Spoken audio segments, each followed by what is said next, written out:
Have you ever thought about what your life would look like and how it would be if you were able to become the goddess that you were meant to be or the person that you were meant to be? Whatever.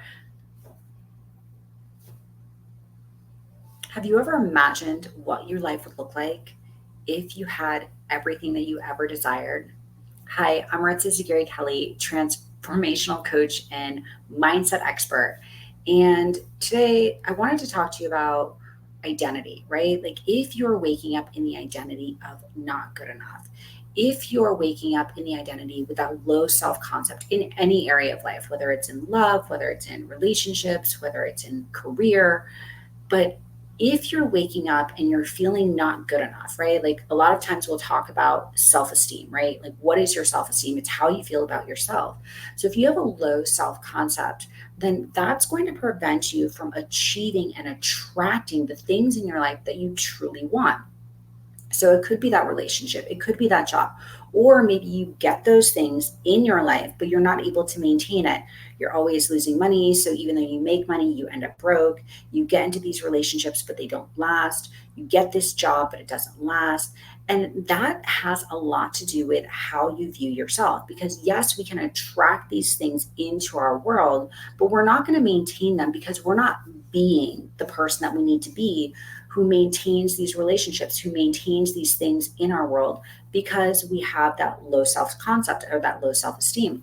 So, how do you become that person? How do you shift that behavior? How do you shift those patterns? How do you shift that identity that is the person who has, who does, who achieves, who has everything that they've always dreamed of? And it starts with understanding first, who are you? Right? So when you think of yourself, when you close your eyes, what are you thinking? What are you feeling? What are you hearing? Like really tuning into that internal world that you have, and then going and imagining, like, what do you want though? Like, who is the her or the him or the person that has everything that you want? What do they look like? What do they feel like? What are they doing on a daily basis? And you kind of got to look at bridging the gap, right? Like, okay, well, this is who I am in my future self, and this is who I am in my past self or my current self. And what is the difference of those two people? Like, what does she have that she doesn't?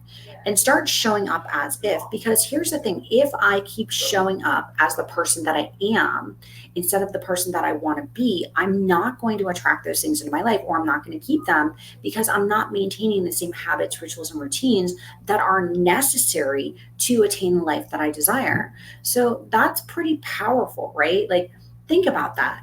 The person that you are is not the person that you're becoming. So if you continue to do the things as the person that you are instead of the person that you're becoming, it's really going to create conflict, right? It's going to create misalignment. Misalignment and conflict are the same thing, right? You're in conflict with yourself, which is creating that misalignment. The misalignment and the conflict creates a lack of goals. So, or a lack of achieving the goals that you desire. So, if you truly achieve to become the person, the goddess, the the magician, the ruler of your world, you have to think about, what does that person look like? What do they have? What do they do? How are they being? And who is this person that I'm being right now? And do this person's habits, rituals, and routine support this person's? Because if they don't, then you have to bridge the gap and you have to start doing something different. You have to start showing up differently. You have to start becoming that person who has all of the things that you desire. And it's going to come with a different mindset. It's going to come with a different identity. It's going to come with different behaviors. And it may be uncomfortable at first because you're trying something new on. Think about developing a new wardrobe or moving into a new house. It's uncomfortable at first. And just because it's changed doesn't mean it always feels good. But with that change, as we start to settle into it, it will start to feel more aligned. So if you liked what I had to say today, follow, subscribe for more, and I will see you next time.